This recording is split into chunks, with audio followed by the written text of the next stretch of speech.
Saudações soviéticas, camarada.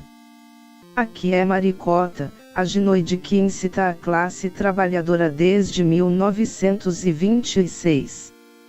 O quadro tá dominado não estava cumprindo sua função social, então foi expropriado pela ditadura do proletariado para a doutrinação comunista.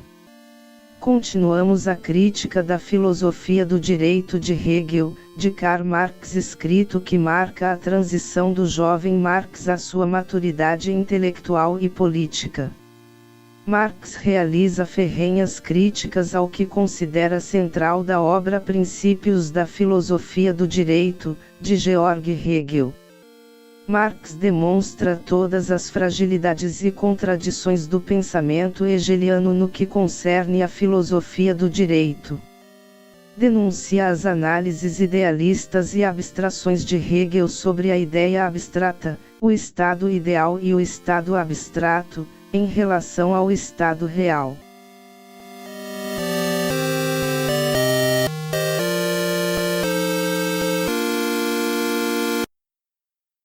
Crítica da filosofia do direito de Hegel. Por Karl Marx. Parte 3 Executivo, o poder governamental, parágrafos 287 a 297. 3.1 A burocracia. Parágrafo 287. Diferentes da decisão são a execução e a aplicação das decisões do soberano e, em geral, o prosseguimento e a manutenção do que foi decidido anteriormente, das leis, das disposições, das instituições existentes para fins comuns, etc.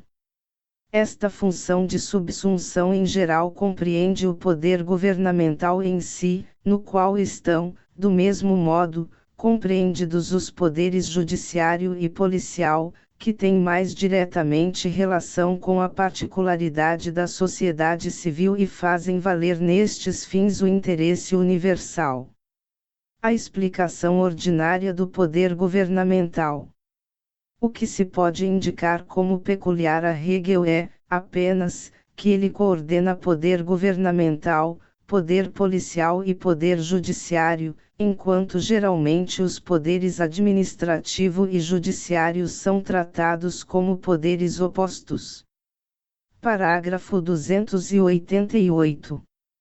Os interesses particulares em comum que recaem na sociedade civil e que se encontram fora do universal em si e para si do Estado, parágrafo 256, têm a sua administração nas corporações, parágrafo 251, das comunas e demais ofícios e estamentos, em suas autoridades, diretores, administradores e semelhantes.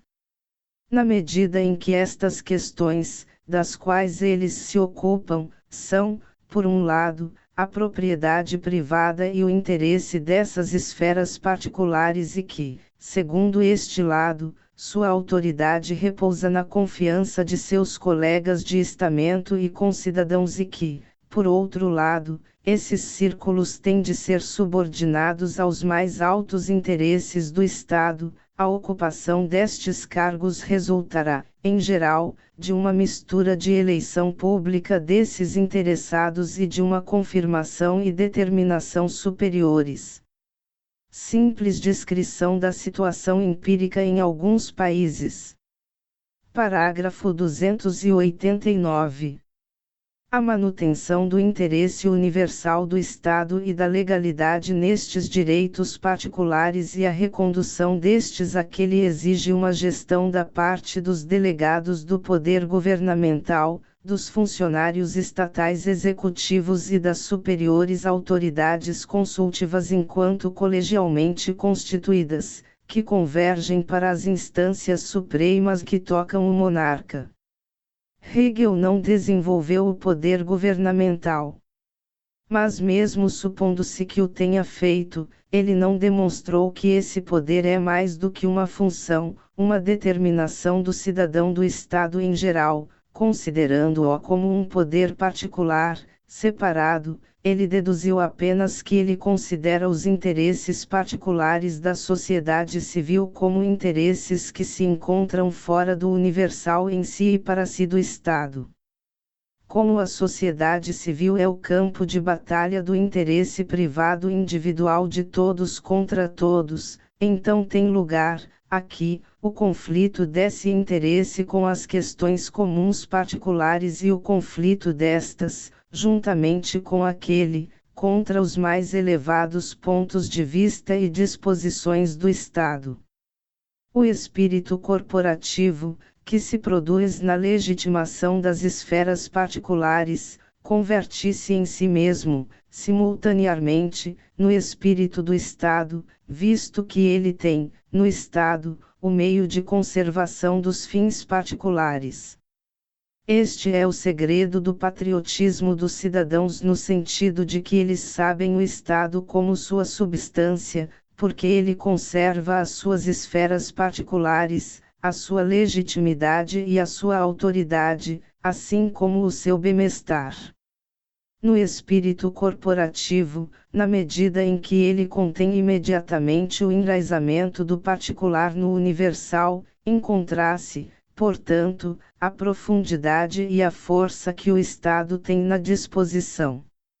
Isso é estranho. 1. Pela definição da sociedade civil como bellum omnium contra homines, a guerra de todos contra todos. 2. Porque o egoísmo privado é revelado como o segredo do patriotismo dos cidadãos e como a profundidade e a força do Estado na disposição. 3. Porque o cidadão, o homem do interesse particular em oposição ao universal, o membro da sociedade civil, é considerado como indivíduo fixo, do mesmo modo que o Estado se opõe, em indivíduos fixos, aos cidadãos. Hegel, pode-se dizer, teria de conceber a sociedade civil, assim como a família, como determinação de cada indivíduo do Estado, do mesmo modo, portanto, as ulteriores qualidades estatais como determinação do indivíduo do Estado em geral. Mas não é o mesmo indivíduo que desenvolve uma nova determinação da sua essência social. É a essência da vontade quem desenvolve suas determinações pretensamente a partir de si mesma. As presentemente diversas e separadas existências empíricas do Estado são consideradas encarnação imediata de uma dessas determinações. Como o universal como tal é tornado independente, ele é imediatamente confundido com a existência empírica e, logo a seguir, o finito é tomado de maneira acrítica pela expressão da ideia. Hegel contradiz a si mesmo, aqui, somente enquanto ele não considera o homem de família, na mesma medida que o cidadão, como uma raça fixa, excluída das qualidades restantes. Parágrafo 290. Nos negócios do governo se encontra, igualmente, a divisão do trabalho.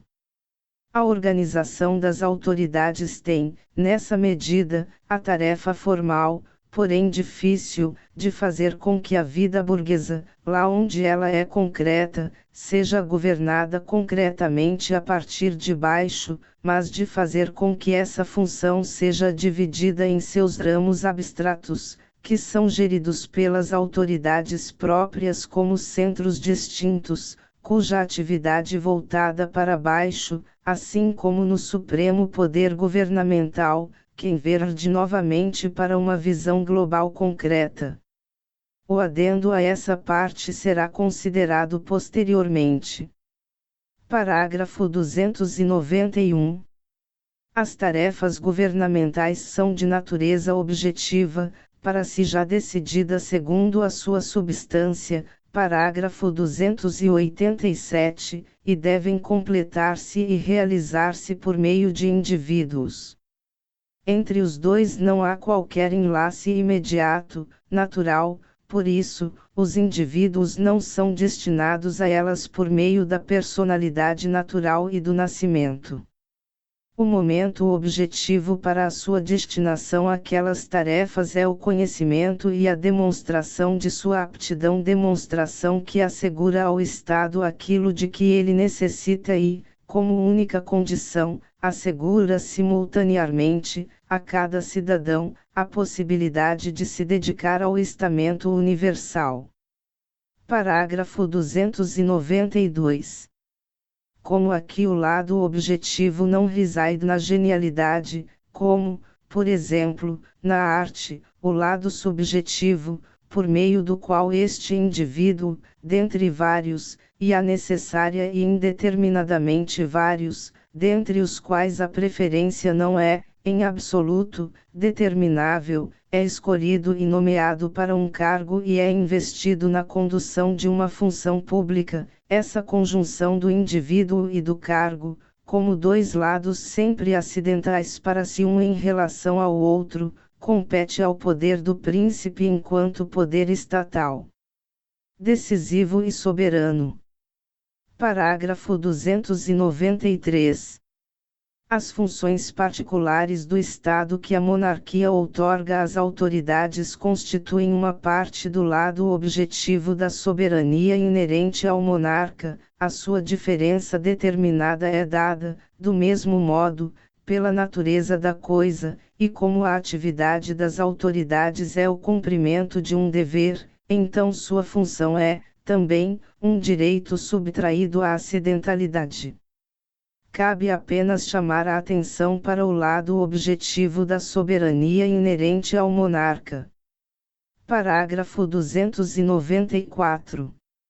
O indivíduo que se liga a um cargo oficial por meio do ato soberano, parágrafo 292, está destinado ao cumprimento do seu dever, à substancialidade de sua relação como condição dessa ligação, na qual ele encontra, como consequência dessa relação substancial, o poder e a satisfação assegurada da sua particularidade, parágrafo 264, e a liberação de sua situação externa e de sua atividade oficial em relação a outra dependência e influência subjetivas. O serviço público, como se lê na nota, exige o sacrifício da satisfação independente e caprichosa dos fins subjetivos e dá, precisamente por isso, o direito de encontrar satisfação na prestação conforme o dever, mas somente nela. Nisso se encontra, por esse lado, a ligação do interesse universal com o particular, que constitui o conceito e a estabilidade interna do Estado. Parágrafo 260. Por meio da satisfação assegurada da carência particular, é suprimida a necessidade externa, que pode levar à procura de meios para sua satisfação às custas da atividade oficial e do dever. No poder universal do Estado, os encarregados de suas funções encontram proteção contra o outro lado subjetivo, contra as paixões privadas dos governados, cujo interesse privado etc. é ofendido fazendo-se valer contra ele o universal. Parágrafo 295. A garantia do Estado e dos governados contra o abuso do poder por parte das autoridades e de seus funcionários reside, por um lado, imediatamente na sua hierarquia e responsabilidade e, por outro lado, na legitimação das comunas, corporações, como aquilo por meio do qual é inibida, para si, a interferência do arbítrio subjetivo no poder conferido aos funcionários e o controle insuficiente do alto, que não atinge a conduta individual, é completado pelo controle de baixo. Parágrafo 296.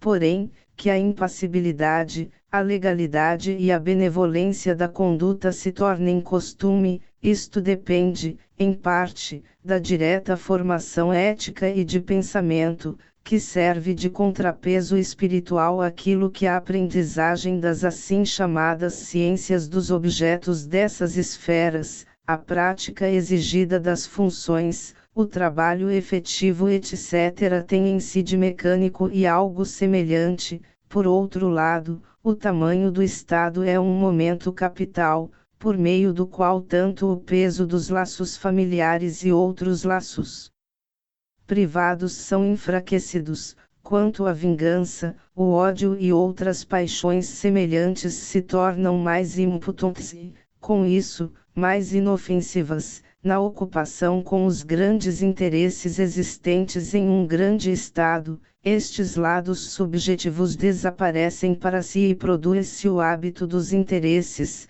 das opiniões e das funções universais. Parágrafo 297.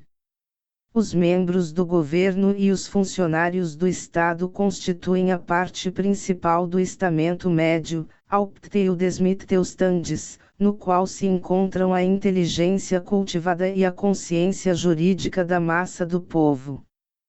Que esse estamento não assuma a posição de uma aristocracia e que a sua cultura e habilidade não se tornem um meio de arbítrio e de dominação, isto é assegurado pelas instituições da soberania, pelo alto, e pelos direitos das corporações, por baixo. Adendo. No estamento médio, ao qual pertencem os funcionários estatais, residem a consciência do Estado e a cultura a mais eminente. Por isso, ele constitui o pilar fundamental do Estado em relação à retidão e à inteligência. Que esse estamento médio seja cultivado, é um interesse capital do Estado, mas isso só pode acontecer em uma organização como aquela que examinamos, ou seja, mediante a legitimação de círculos particulares que são relativamente independentes e graças a um mundo de funcionários cujo arbítrio se rompe diante de tais círculos legitimados. O agir de acordo com o direito universal e o hábito desse agir é uma consequência da oposição formada pelos círculos para si independentes. O que Hegel diz sobre o poder governamental não merece o nome de desenvolvimento filosófico. A maior parte dos parágrafos poderia figurar, literalmente, no Código Civil prussiano e, entretanto, a administração propriamente dita é o ponto mais difícil do desenvolvimento. Como Hegel já reivindicou para a esfera da sociedade civil o poder policial e o poder judicial, então o poder governamental não é senão a administração, que ele desenvolve como burocracia. Na burocracia está pressuposta, primeiramente, a autoadministração da sociedade civil em corporações.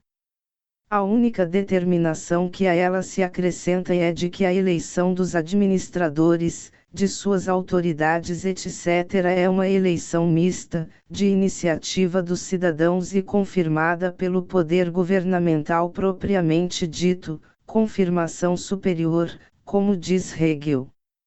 Sobre esta esfera, para a manutenção do interesse universal do Estado e da legalidade, encontram-se os delegados do poder governamental, os funcionários estatais executivos e as autoridades colegialmente constituídas que convergem no monarca.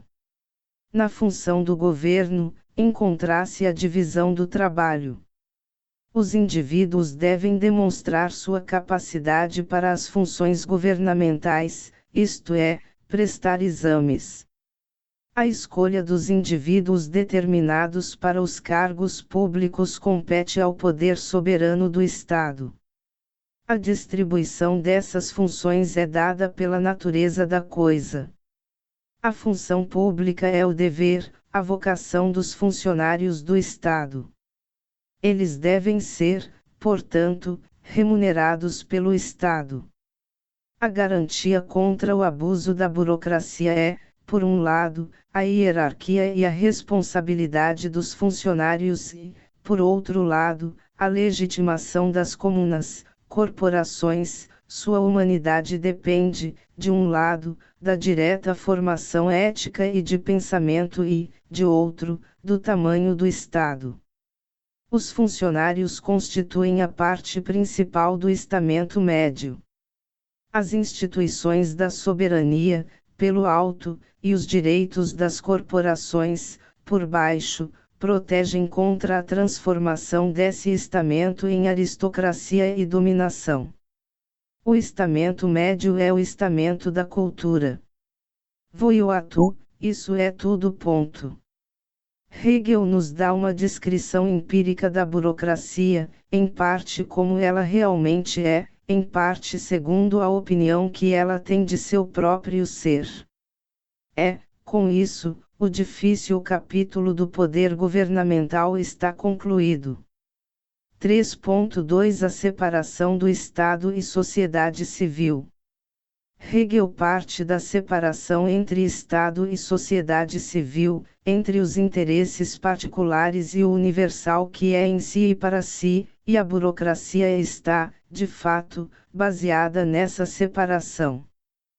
Hegel parte do pressuposto das corporações e, de fato, a burocracia pressupõe as corporações, ao menos o espírito corporativo.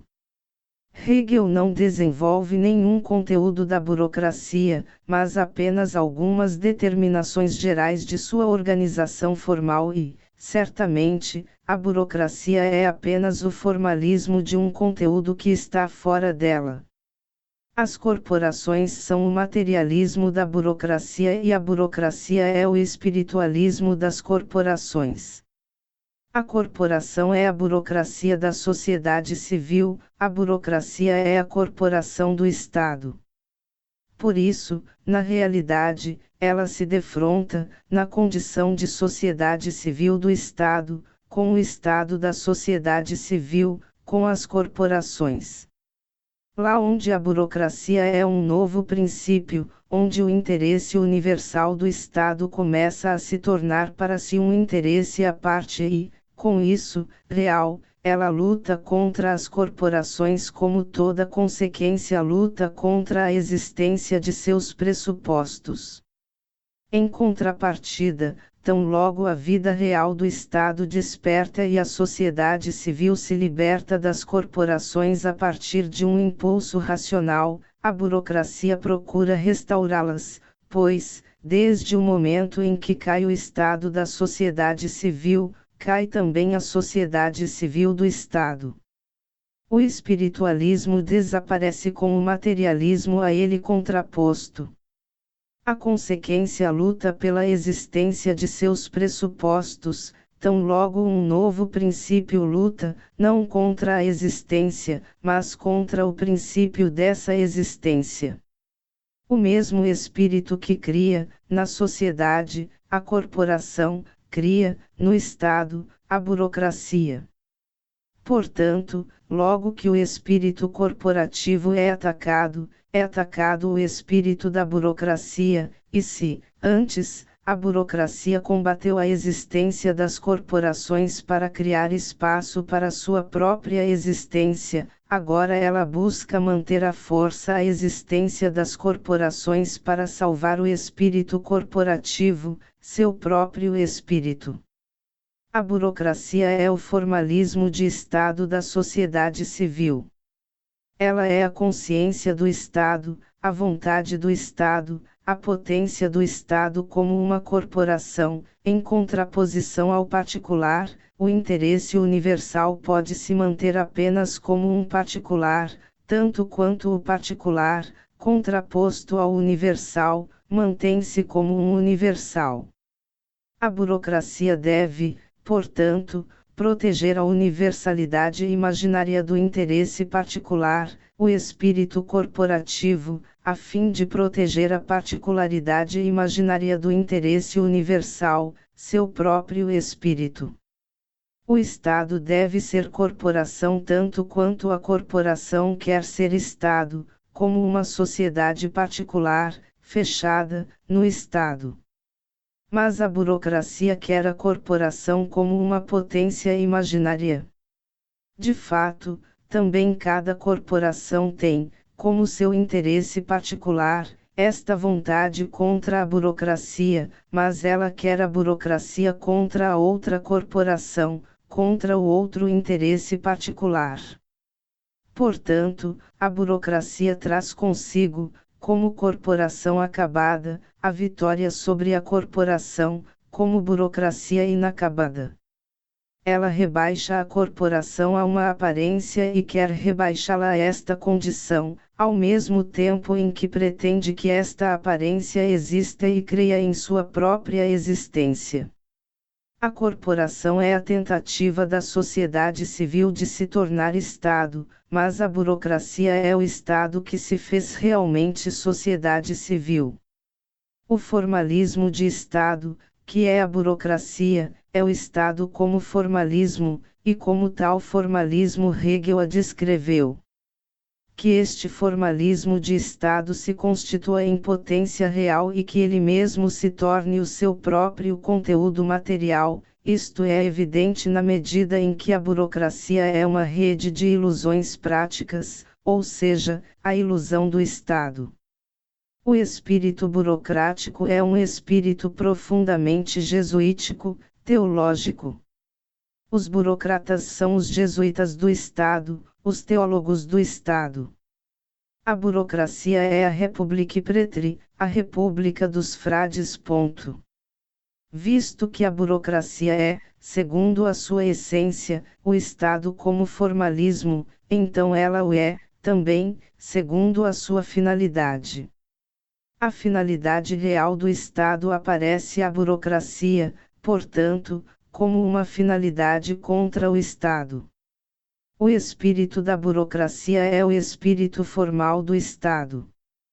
Por isso ela transforma o espírito formal do Estado, ou a real falta de espírito do Estado, em imperativo categórico. A burocracia se considera o fim último do Estado. Como a burocracia faz de seus fins formais o seu conteúdo, ela entra em conflito, por toda parte, com seus fins reais. Ela é forçada, por conseguinte, a fazer passar o formal pelo conteúdo e o conteúdo pelo formal. Os fins do Estado se transmutam em fins da repartição e os fins da repartição se transformam em fins do Estado. A burocracia é um círculo do qual ninguém pode escapar. Sua hierarquia é uma hierarquia do saber. A cúpula confia aos círculos inferiores o conhecimento do particular, os círculos inferiores confiam à cúpula o conhecimento do universal e, assim, eles se enganam reciprocamente. A burocracia é o Estado imaginário ao lado do Estado real, o espiritualismo do Estado. Cada coisa tem, por isso, um duplo significado, um real e um burocrático, do mesmo modo que o saber é duplo, um saber real e um burocrático, assim também a vontade. Mas o ser real é tratado segundo sua essência burocrática, segundo sua essência transcendente, espiritual. A burocracia tem a posse da essência do Estado, da essência espiritual da sociedade, esta é sua propriedade privada. O espírito universal da burocracia é o segredo, o mistério, guardado em seu interior por meio da hierarquia e, em relação ao exterior, como corporação fechada. Por isso o espírito público do Estado, assim como a disposição política aparecem para a burocracia como uma traição de seu mistério. A autoridade é, portanto, o princípio de seu saber e o culto à autoridade é sua disposição. No seu interior, porém, o espiritualismo se torna um materialismo crasso, o materialismo da obediência passiva, da fé na autoridade, do mecanismo de uma atividade formal, fixa, de princípios, ideias e tradições fixos. Quanto ao burocrata tomado individualmente, o fim do Estado se torna seu fim privado, uma corrida por postos mais altos, um carreirismo. Primeiramente, ele considera a vida real como uma vida material, já que o espírito desta vida tem sua existência separada para si na burocracia. A burocracia deve, assim, tornar a vida tão material quanto possível.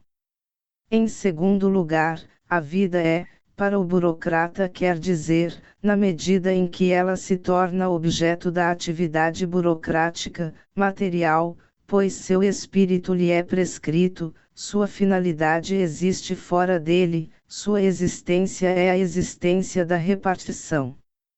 O Estado existe apenas como diferentes espíritos de repartição, imóveis, cuja coesão consiste na subordinação e na obediência passiva.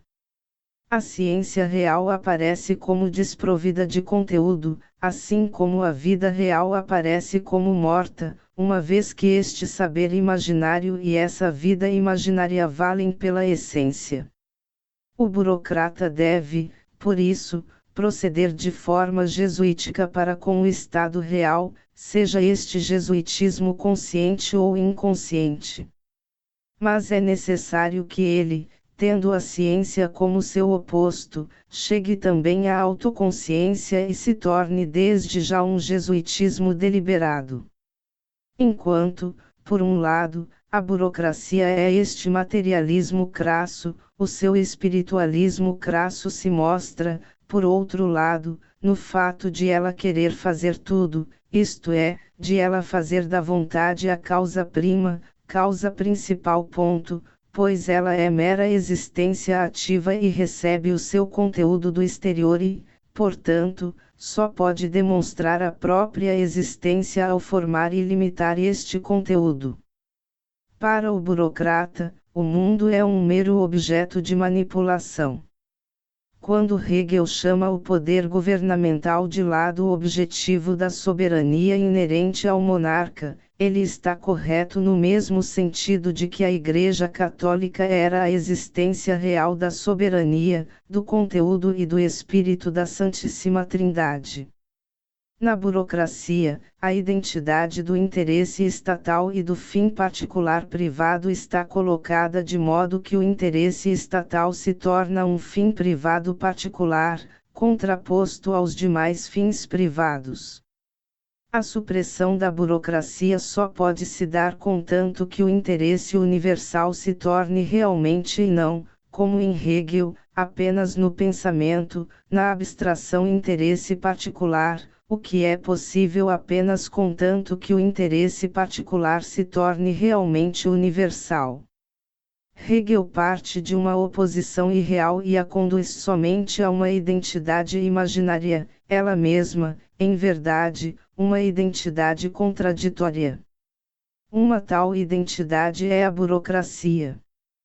3.3 Subsunção do individual e particular ao universal. Acompanhemos detalhadamente seu desenvolvimento. A única determinação filosófica que Hegel apresenta do poder governamental é a da subsunção do singular e do particular sob o universal, etc. Hegel se contenta com isso. De um lado, a categoria subsunção do particular, etc. Ela deve ser realizada. Ele toma, então, uma existência empírica qualquer do Estado prussiano ou moderno, tal como ele é, dos pés à cabeça, e que, dentre outras, realiza também esta categoria, ainda que com esta última seu ser específico não seja expresso. A matemática aplicada é, também, subsunção, etc. Hegel não se pergunta se esta é a maneira racional, adequada, de subsunção. Ele se agarra apenas a uma única categoria e se satisfaz em encontrar para ela uma existência correspondente. Hegel dá à sua lógica um corpo político, ele não dá a lógica do corpo político, parágrafo 287. Sobre a relação das corporações, comunas, com o governo, nós aprendemos, primeiramente, que sua administração, a ocupação de sua magistratura, depende, em geral, de uma mistura de eleição pública desses interessados e de uma confirmação e determinação superiores. A eleição mista dos administradores da comuna e da corporação seria, portanto, a primeira relação entre a sociedade civil e o Estado ou poder governamental, a sua primeira identidade, parágrafo 288. Esta identidade é, segundo o próprio Hegel, muito superficial, um mistum compositum, uma mistura.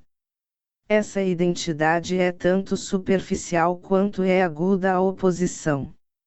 Na medida em que estas questões, a saber, da comuna, da corporação etc., são, por um lado, a propriedade privada e o interesse dessas esferas particulares e que, segundo este lado, sua autoridade repousa na confiança de seus colegas de estamento e concidadãos e que, por outro lado, esses círculos têm de ser subordinados aos mais altos interesses do Estado, isto resulta na referida eleição mista.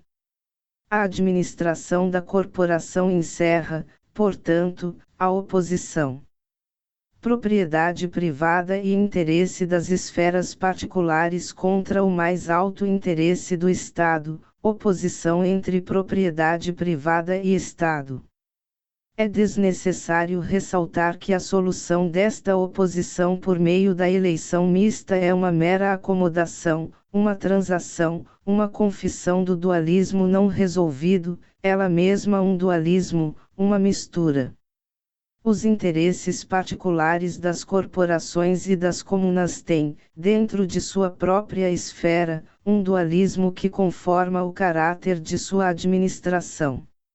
Mas a oposição decisiva se manifesta somente na relação entre estes interesses particulares em comum etc., que se encontram fora do universal em si e para si do Estado ele mesmo, com este universal em si e para si existente do Estado. Primeiramente, uma vez mais, o interior desta esfera. A manutenção do interesse universal do Estado e da legalidade nestes direitos particulares e a recondução destes àquele exige uma gestão da parte dos delegados do poder governamental, dos funcionários estatais executivos e das superiores autoridades consultivas enquanto colegialmente constituídas, que convergem para as instâncias supremas que tocam o monarca. Parágrafo 289. Chamemos a atenção, de passagem, para a construção dos colégios governamentais, que na França, por exemplo, não são conhecidos. Na medida em que Hegel se refere a estas autoridades como deliberativas, é portanto evidente, sem dúvida, que elas sejam constituídas em colegiados.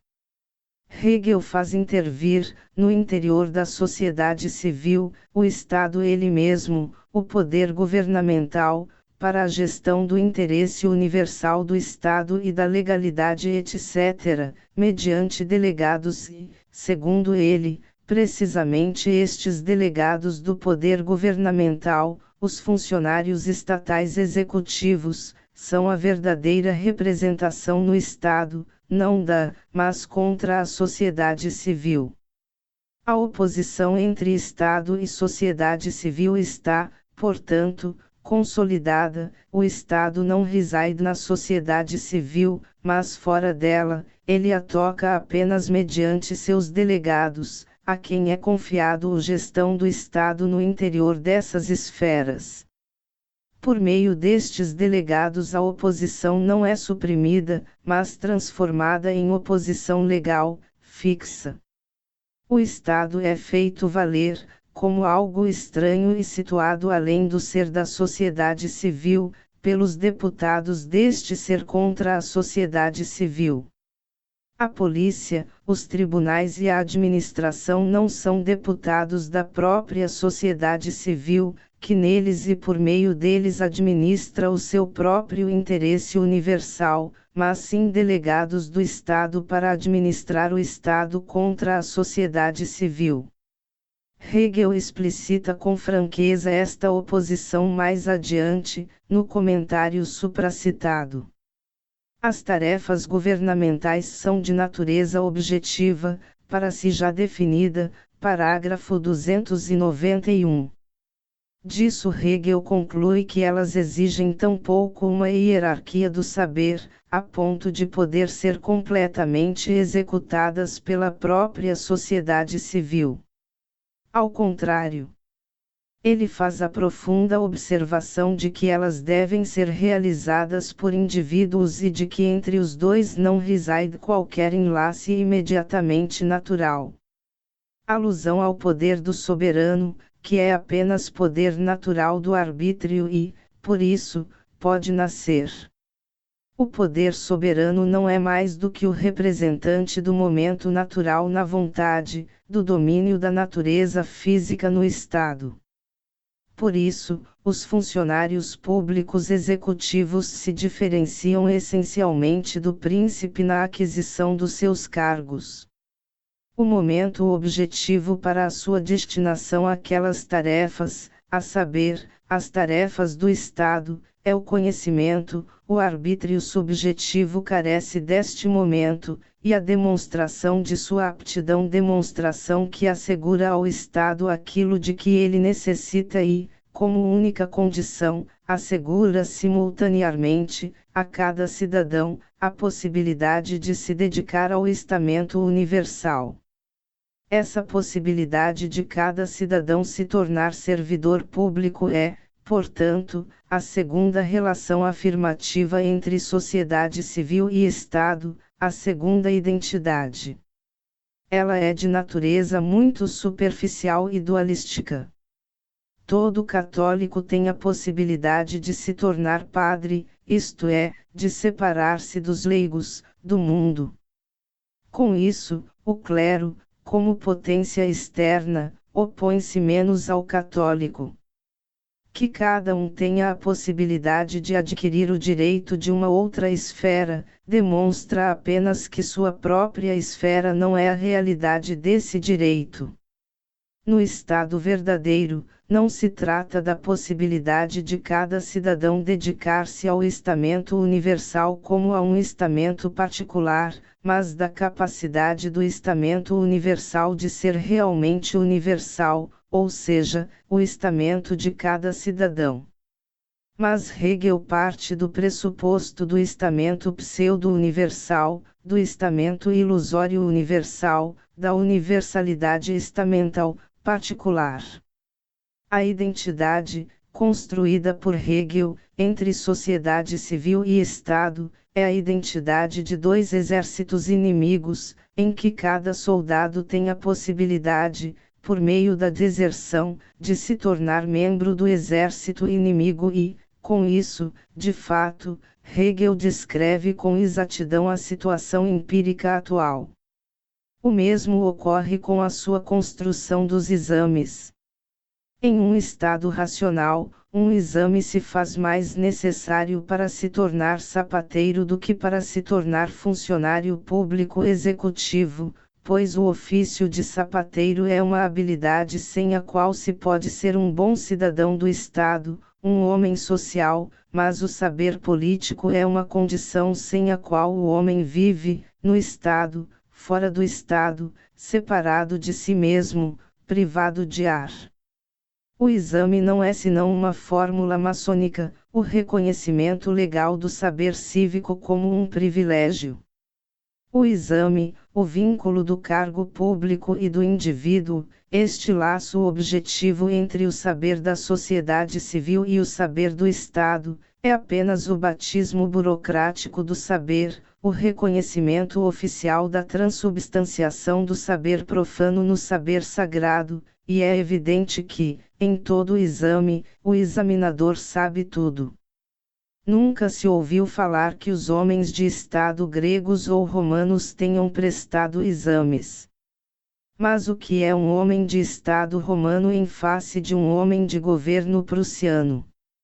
Ao lado do laço objetivo do indivíduo com o ofício público, ao lado do exame, encontra-se um outro laço, o arbítrio do príncipe. Como aqui o lado objetivo não reside na genialidade, como, por exemplo, na arte, o lado subjetivo, por meio do qual este indivíduo, dentre vários, e a necessária e indeterminadamente vários, dentre os quais a preferência não é, em absoluto, determinável, é escolhido e nomeado para um cargo e é investido na condução de uma função pública. Essa conjunção do indivíduo e do cargo, como dois lados sempre acidentais para si um em relação ao outro, compete ao poder do príncipe enquanto poder estatal decisivo e soberano. O príncipe é, por toda parte, o representante do acaso. Além do momento objetivo da profissão de fé burocrática, o exame, faz-se necessário ainda, para que a fé dê frutos, o momento subjetivo da graça do príncipe. Os negócios particulares do Estado que a monarquia outorga às autoridades, a monarquia distribui, transmite as atividades particulares do Estado como funções às autoridades, reparte o Estado entre os burocratas, ela as distribui assim como a Santa Igreja Romana distribui as ordens. A monarquia é um sistema de emanação, a monarquia arrenda as funções do Estado, constituem uma parte do lado objetivo da soberania inerente ao monarca. Aqui, Hegel distingue, pela primeira vez, os dois lados da soberania inerente ao monarca, o lado subjetivo e o lado objetivo. Ele os havia confundido anteriormente. A soberania inerente ao monarca é, aqui, considerada de um modo formalmente místico, assim como os teólogos encontram, na natureza, o Deus personalizado. Foi dito, ainda, que o monarca é o lado subjetivo da soberania inerente ao Estado, parágrafo 293. No parágrafo 294, Hegel desenvolve a remuneração dos funcionários a partir da ideia. É aqui, na remuneração dos funcionários ou no fato de o serviço público garantir simultaneamente a segurança da existência empírica, que está posta a identidade real da sociedade civil e do Estado. O soldo dos funcionários é a mais alta identidade construída por Hegel. É a transformação das atividades do Estado em cargos, o que pressupõe a separação entre Estado e sociedade civil. Quando Hegel diz: o serviço público exige o sacrifício da satisfação independente e caprichosa dos fins subjetivos. E isso é exigido em todo serviço. E dá, precisamente por isso, o direito de encontrar satisfação na prestação conforme o dever, mas somente nela. Nisso se encontra, por esse lado, a ligação do interesse universal com o particular, que constitui o conceito e a estabilidade interna do Estado. Isso vale para cada servidor. 2. É exato que a remuneração dos funcionários constitui a estabilidade interna das grandes monarquias modernas. Somente a existência dos funcionários está garantida, em oposição ao membro da sociedade civil. Ora, não pode escapar a Hegel o fato de ele ter construído o poder governamental como uma oposição à sociedade civil e, em verdade, como um extremo dominante. Como ele estabelece, agora, uma relação de identidade. De acordo com o parágrafo 295, a garantia do Estado e dos governados contra o abuso do poder por parte das autoridades e de seus funcionários reside, por um lado, na sua hierarquia, como se a hierarquia não fosse o abuso capital e alguns pecados pessoais dos funcionários não fossem comparáveis de modo algum aos pecados hierárquicos necessários. A hierarquia pune o funcionário na medida em que ele peca contra ela ou comete um pecado que para ela é supérfluo, mas ela o protege, tão logo a hierarquia peque no funcionário. Além disso, a hierarquia dificilmente se convence dos pecados dos seus membros, e na legitimação das comunas, corporações, como aquilo por meio do qual é inibida, para si, a interferência do arbítrio subjetivo no poder conferido aos funcionários e o controle do alto, que não atinge a conduta individual, como se esse controle não se desse do ponto de vista da hierarquia/burocracia, é completado pelo controle de baixo. A segunda garantia contra o arbítrio da burocracia são, assim, os privilégios da corporação. Se, portanto, perguntamos a Hegel qual é a proteção da sociedade civil contra a burocracia, ele nos responde: 1. A hierarquia da burocracia. O próprio abuso. O controle. O fato de que o adversário se encontra ele mesmo com pés e mãos atados e, se para baixo ele é martelo, para cima ele é bigorna. Ora, onde está a proteção contra a hierarquia? O mal menor é certamente suprimido pelo maior na medida em que aquele desaparece quando é confrontado com este. 2. O conflito não resolvido entre burocracia e corporação. A luta, a possibilidade da luta, é a garantia contra a derrota. Mais adiante, parágrafo 297, Hegel ainda acrescenta como garantia as instituições da soberania, pelo alto, sob as quais a hierarquia está novamente compreendida. Mas Hegel ainda apresenta dois momentos, parágrafo 296. No próprio funcionário, e isto deve humanizá-lo e tornar costume a impassibilidade, a legalidade e a benevolência da conduta, a direta formação ética e de pensamento devem servir como o contrapeso espiritual ao mecanicismo de seu saber e ao seu trabalho efetivo. Como se o mecanicismo do seu saber burocrático e do seu trabalho efetivo não servisse de contrapeso à sua formação ética e de pensamento. E o seu espírito real e o seu trabalho efetivo não triunfarão, como substância, sobre o acidental das suas outras capacidades. Seu cargo é, de fato, sua relação substancial e seu pão. O belo é que Hegel contrapõe a direta formação ética e de pensamento ao mecanicismo do saber e do trabalho burocráticos.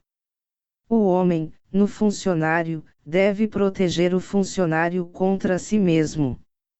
Mas que unidade! Contrapeso espiritual! Que categoria dualística!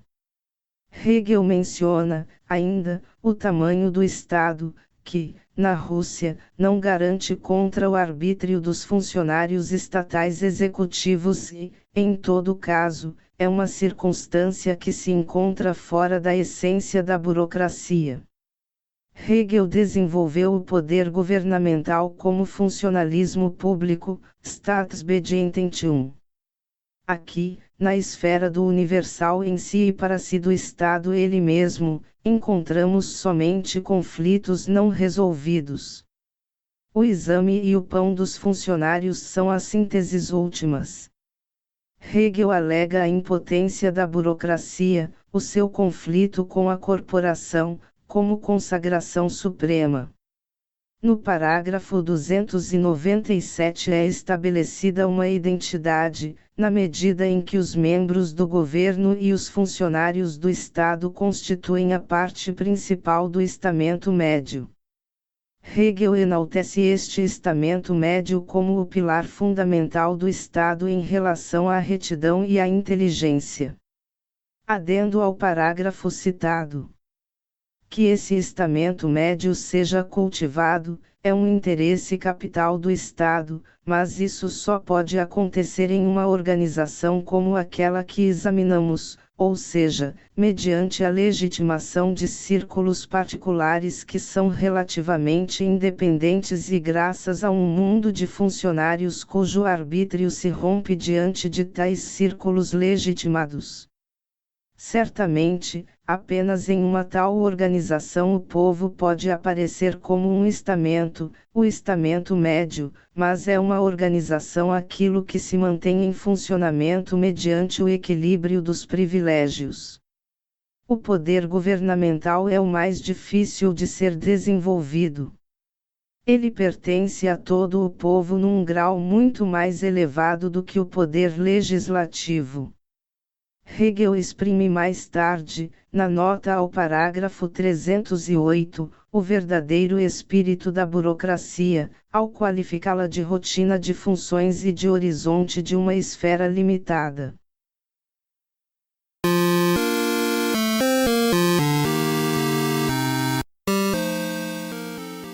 O ouro de Moscou secou e George Soros não tá nem aí.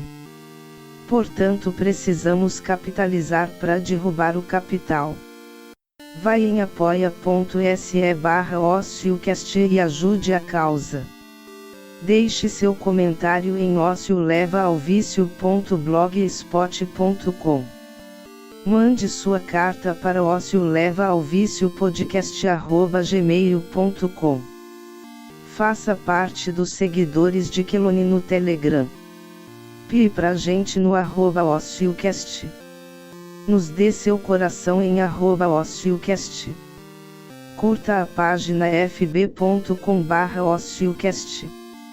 Não temos nada a perder a não ser nossos grilhões. É tudo nosso.